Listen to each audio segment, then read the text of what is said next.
Avoir une dent contre des dentistes, ça peut faire sourire, mais ça n'a en tout cas pas fait rire Cindy et ses deux enfants. Cette enseignante du Gros de Vaud a dépensé plus de 15 000 francs dans des traitements dentaires recommandés par les contrôles scolaires. Après 10 ans d'intervention et une bonne dose de mécontentement, elle décide de consulter un spécialiste et là, elle tombe de haut.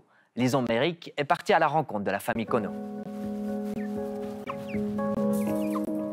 Lia et Noé ont 10 et 20 ans. Comme la plupart des jeunes de leur âge en Suisse romande, ils ont les dents droites grâce à un très long traitement destiné à mettre de l'ordre dans leur mâchoire.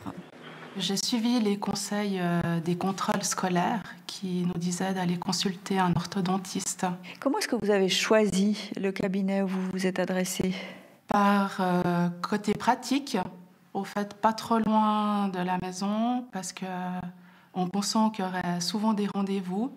Donc j'ai regardé au plus près du domicile. J'avais aussi choisi ce cabinet parce qu'ils étaient spécialistes pour les enfants. 4 000. Cindy Conneau fait donc confiance à ce cabinet dentaire du Gros de Vaud qui propose des traitements orthodontiques. Le temps passe, le traitement dure, et ce n'est vraiment pas une partie de plaisir pour les ados. C'était horrible. Je veux dire, ça a duré quand même 10 ans, puis c'était hyper long, puis c'était surtout très douloureux des moments. Comme il dit, à chaque fois qu'on mange après être allé, ça fait mal. Et puis aussi, moi, j'avais tout le temps des aftes. Et puis, j'avais l'impression qu'il serrait vraiment super fort d'un coup, parce que même 2 heures après, je voyais que ça avait bougé. Du coup, c'était pas très agréable. Et tu lui disais que ça te faisait mal? Oui, mais il me disait que c'était normal, qu'il fallait manger de la glace. Mais pas très efficace.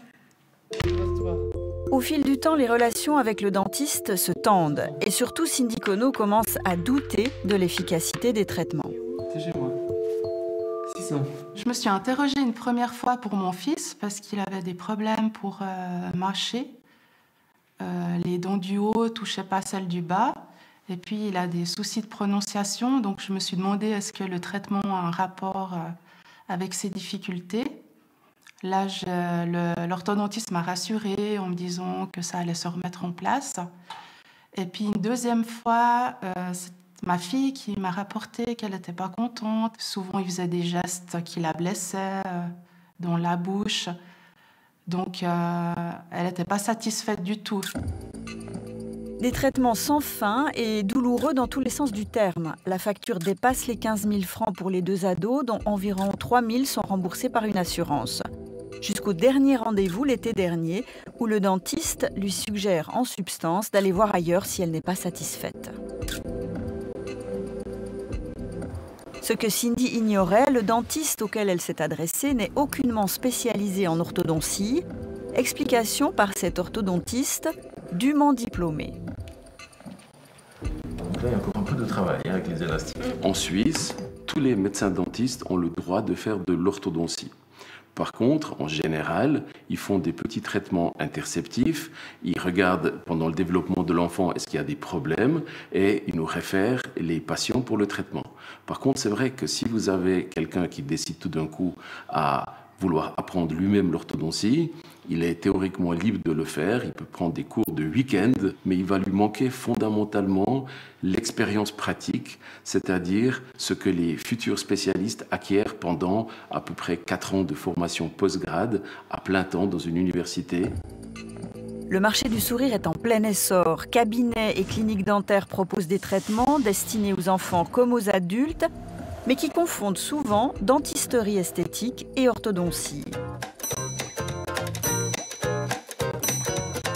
Un sérieux problème que la Société suisse d'orthodontie aborde avec humour dans ce spot publicitaire. On essaie toujours, en tout cas comme spécialiste, de dire quelle est la partie médicale du traitement et quelle est la partie esthétique. Ce qui veut dire... Dans le cas de Lia et Noé, le traitement orthodontique paraît esthétiquement réussi, mais quand leur maman consulte un deuxième spécialiste, elle tombe de haut. Moi, je pensais juste finaliser le traitement, qu'il restait 1 ou 2 choses à faire.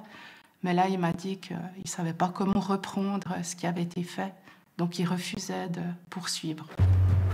Ce dentiste lui donne l'adresse d'un chirurgien de la mâchoire et lui parle d'opération. Cindy demande alors un troisième avis et se voit proposer un nouveau traitement orthodontique pour les deux enfants de viser à 19 000 francs. Problème, ce dernier dentiste n'est toujours pas orthodontiste spécialisé. Là, je ne sais plus trop quoi faire parce qu'au fait, j'ai de la peine à faire confiance. Est-ce que c'est le bon choix ou pas? C'est un traitement quand même conséquent où il parle d'arracher 4 ans, où c'est de nouveau sur 2 ans et très cher aussi. Donc là, actuellement, je suis un peu perdue.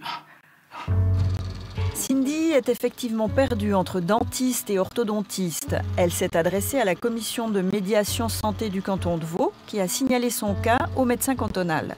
Sa protection juridique est alertée depuis l'été 2020, sans aucun résultat jusqu'ici. Il lui reste encore une chance de trouver de l'aide.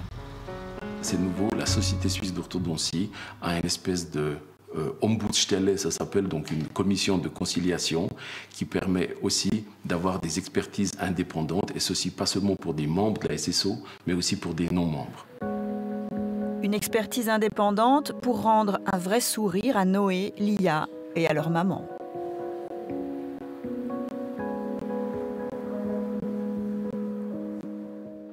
Ce qui est particulièrement déroutant dans ce cas précis d'orthodontie, c'est que les deux diagnostics sont tellement différents que la famille Kono ne sait plus vraiment d'où vient le problème. Alors évidemment, nous ne manquerons pas de donner suite à ce dossier. La semaine prochaine, ABE s'intéresse à une pratique qui a connu un vrai coup d'accélérateur depuis le début de la pandémie. La télémédecine se développe de plus en plus, grâce notamment aux progrès technologiques, consultation en visioconférence avec son médecin, application d'aide au diagnostic guidée par l'intelligence artificielle ou même des consultations par WhatsApp. L'offre s'étoffe, mais est-ce toujours pour le bien du patient? Réponse mardi prochain. Vous pouvez voir ou revoir nos reportages et bien plus encore sur notre site internet. Merci d'avoir été avec nous. Au nom de toute l'équipe d'ABE, je vous souhaite une belle et douce soirée sur la RTS.